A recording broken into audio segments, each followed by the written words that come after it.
Hello, my name is Keith Lybrand. I'm the youth pastor at Calvary Baptist Church, and this is another lesson in the series I've been given on youth ministry in the church. Today's lesson I titled, How to Teach Teenagers. What I hope from this video is some tips on how to teach a teenager. Teenagers, if they don't like what you're saying and the way you're saying it, I always say this, they'll just get their phone out and talk to their neighbor. I had some pastors talking about church and how hard it is. I said, man, you ought to get up and preach in front of a bunch of teenagers. They give their seal of approval whether or not their phone is out or not.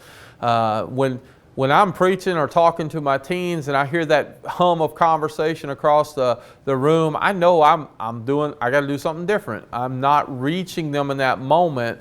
You get instant feedback with teenagers on whether or not they're liking what you're doing or not. And they're not going to be tactful about letting you know either if they don't like it. So let me just give you, I wrote 5 things that I thought were important on how to teach teenagers, and you're going to go, boy, this is the most common sense, but it's really not. So let me give you number 1. Are you ready? This is deep stuff. The first way to teach teenagers, number 1, don't be boring. You say, what? Don't be boring? That's common sense, right? Well, you would think it is, but I have sat through some stuff that youth workers were doing in some classes, and I'm like, oh man, that's terrible, okay? Teenagers are not adults. Do not teach them like adults. I don't know if anybody listening to this is still doing BTC. That's been a long time ago. But there may still be some churches that are doing that. And there used to be the Baptist Training Quarterly, and I think even the Sunday School Quarterly. And I have sat, and I know if you've been in a Baptist church for more than 30 seconds, you have too, in that class where the Sunday school teacher, and I'm not bagging on anybody, this happens all over America, he brings the book in and they assign parts. And you're going to read section 1, you're going to read section 2, and they literally read each section of this thing out loud and go, now does anybody have a comment or question? And then they get done and they go, okay, and they go on to section 2. I'm dying inside when that's going on. And I will promise you, a 14-year-old guy is losing his mind. He is like, his mind, he lost it. He is gone, he's done. So what is the attention span of a teenager, you might ask? And I know you're expecting some big statistic out of Barna Research or something, but I'm going to give you my opinion of the attention span of a teenager. Are you ready? 5 seconds. You say 5 seconds. 5 seconds. That's my opinion of the attention span of a teenager, because that's about how long they'll give you if you're going to go, hey, read part number 1. They're not going to get through 2 sentences of that. If it is not something that applies to them or grabs their interest, you are wasting your time. Remember, I said this in one of my lessons, they are wired, they are plugged in. They are the 5-screen generation. First time I heard that, I was like, I don't even know what I'm hearing. The 5-screen generation. My 50-year-olds, we're the 1-screen generation. I need 1 video screen. That is all I can look at. Do not, in my office right now, I have 2 video screens, and I use that sometimes. I've kind of grown to like it. But millennials were the 2-screen generation. They want to have 2, little bit of music going on. Generation Z can bounce 5 things. They can play Xbox, watch TV, listen to a video, talk to a friend online. They can do all this stuff at one time. And if you think that you showing up and reading part number 1 is going to engage in them, you've lost your mind. Which means this, you have to be creative. You have to. So what does creative look like when you're teaching a teenager? Number 1, you need to use real life stuff. So I've talked about COVID recently. I've talked about football. I've talked about the stress of online school. I've talked about what it is not to be around your friends. I am using what is going on in their life to be a part of what I'm talking about. When I go in there and I go, man, isn't online school stressful? Every kid in that place looks up from whatever he's murmuring about and talking about, he goes, hey, I do that. I understand that. And the longer I could keep their attention on that subject, it allows me to take that and move it into my goal being a spiritual subject, right? Sometimes I use videos. I will tell you, a lot of times, if I'm going to teach a passage of Scripture, if I can find a good reenactment biblically of it, I may show that. Or if I can find something that really gets them to focus on the subject, I may use that. I use videos. I'll use 1 or 2 video clips a week. A lot of times I use cartoons. I use YouTube videos. I use music videos. I use anything I can lay my hands on that gets them to pay attention and watch. I did the I Am Second series a couple of times. I don't use the whole video. They're like 30 minutes long. I want my videos to be 3 minutes, 5 at the longest. I want clips. But I will tell you, anything that helps me, if a famous star gets up and they're sharing their testimony, that is good stuff. Because if I can put up this famous star and they're talking, they will actually listen to that. And then after that video clips off, I've got a 5 to 10 minute window to really talk to them about Christ before I might have to move on to the next on-hands object things. Sometimes I use object lessons. Sometimes we'll do an activity before where I get 2 or 3 up and we try something, and then I spin off of that experience and say, hey, how was this? And I teach a lesson off of that. Whatever it takes for you to not be boring, that is what you're doing. And quite frankly, don't do what I'm doing in these lectures, because this is not how I would teach teenagers. Number 2, don't take too long. Now this is a hard one. I know each of us think that we are an incredibly gifted speaker and that everybody on the planet would like to hear us for 2 hours. I know that we all think that, but it's not true. I remember several years ago, I went to a lock-in. And we went to this lock-in, this young seminary student spoke. I couldn't believe it. We're in the middle of East Texas nowhere, and there were 300 kids at this thing. I think the entire school was there, the high school. We're in this gym at the high school. This thing is packed. This young guy gets up, and he preached an amazing message. And then he preached another one, and then he preached another one, and another one, and they were all the same message. It was 2 hours long. I looked around and literally people were laying on the floor asleep before he got done. This is true story. I was like, if he had stopped with the first 15 minutes, it would have been perfect. But for some reason, he felt like he was so good, he could go for 2 hours and everybody would want to hear him. Well, let me assure you that is not the case. Usually at this juncture, when we meet on Wednesday night, which is our kind of big youth worship night, we'll have small group connection where they're hanging out. We'll have worship. That's a third of when it's an hour long. So a third is small group, a third, about 15 minutes is worship, and I speak between 15 and 20 minutes.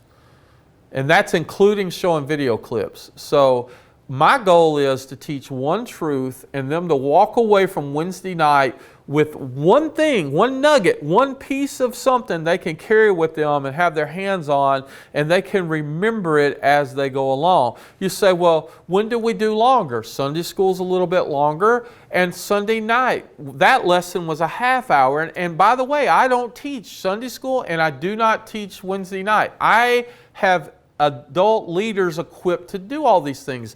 The youth ministry at my church is not built on me, it's built on Jesus, and it's the people working in our church that minister. And as the youth pastor, I make sure the wheel rolls and that people are involved. So how long you talk depends on the event or the situation. If you were doing a youth conference, you might get away with a 45-minute lesson for a youth conference if it's something unique and they're excited to be there. But in a regular class, man, it's hard to go over 30 minutes with students. If you're not doing some kind of thing where you stop and where they're doing hands-on. If you do a lesson where they're talking back to you and it's open dialogue, you can go a little bit longer too. If it's a small enough setting where everybody can talk, that's a little bit better. Everything you do, my advice is to have one point. Now, it might have some sub-points to get to that point, but everything needs to have one point. How do you do this? Even in this lesson, I have mentioned several times, this is how you teach teenagers. This is my point to everything you hear me say in this particular lesson is how do you teach teenagers. And every kid that walks out of there ought to be able to tell you what the point was. Number 3, make it applicable.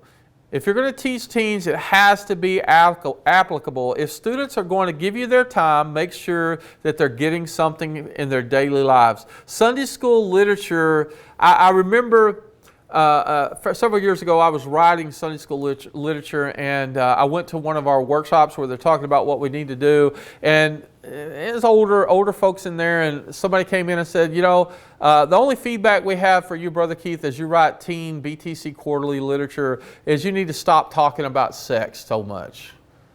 Well, why am I talking about it so much? It's something they deal with. I need to talk about stuff they're dealing with. I can't be afraid of something. Just because it makes me uncomfortable doesn't mean that it doesn't need to be talked about. I need to touch on things that involve them. I need to use examples that apply to their lives, and I need to tie it into them in that way. Another thing, as I'm making it applicable, I need to actually study and put time into what I'm doing. I don't need to just throw something together the night before I get in there and just sit and get. I remember I had a youth minister friend, he'd speak about 30, 40 minutes, and I'd go in and he'd just ramble for like 40 minutes. I don't even know what he's talking about. When it's all done, I don't even know what he talked about. Talked about having this and that. It was awful. If you're pointed and on point, you can get a lot said in 15 minutes. Not one of these videos has been much over 15 minutes. So you can get a lot said, but you have to be prepared, and you have to know where you're going, and you have to take it serious. You can't just stroll in there and throw something together. Which brings me to number 4, you have to be creative. Use videos, use hands-on, get kids out of their chair, survey them, use conversations with them. When I preach on Wednesday night to the students, I ask, they know I want them to respond to me. I want an answer. I'm not just asking to ask. Teach with experience. Mission trips, after you've just hung sheetrock all day and you're covered in sweat in inner city Dallas, that's a great time to do an applicable lesson like, what was this? What did it mean to you? Why did we do this? Teach with examples they understand. Use multiple people. I will speak for 3 or 4 weeks, and then I will use somebody else to speak for me sometimes. I don't want mine being the only voice they hear. Make the space they're in be their space. Don't just stick some classroom in the back of your church and do nothing to it and think that kids are going to want to come to it. If you're going to put them in a classroom in the back of the church, then put some lights up. Do something that makes it feel like it's their space. Take the chairs out and put couches in there. If you went into our student center right now, almost every classroom in our student center has recliners and couches and carpets in the floor and decorations on the wall. They're all uniquely decorated for the group that's in them. I've got a fishing room where they got fishing tackle hanging all over the wall because those guys were into that. I mean, you've got to make it be a cool space. Number 5, how to teach teenagers. They need to feel safe and loved. If they trust you, they will listen to you. If they like you, they will pay attention to you. So I will warn you, as you decide to work with teenagers, you better know it's going to be messy. And it's a huge investment to work with teenagers. It's not an easy thing. It's going to take a lot of time. It's going to take a lot of energy and a lot of effort. And you just need to be aware of that. You've got to be safe. We live in a day and age where it's important for you to be safe and to make wise choices. But man, you have to pour. We were talking in staff meeting right before I came to this video, and we were talking about discipling and just sitting there thinking about the kids where I was their dad in so many ways because they just didn't have one, or where I picked kid up from, I had me and adults picked and brought kids up from church, or sat for hours on steps and talked to them about their life because they don't have anybody doing that. They have to feel like if they're going to listen to you, they have to feel like you have their best interest in mind.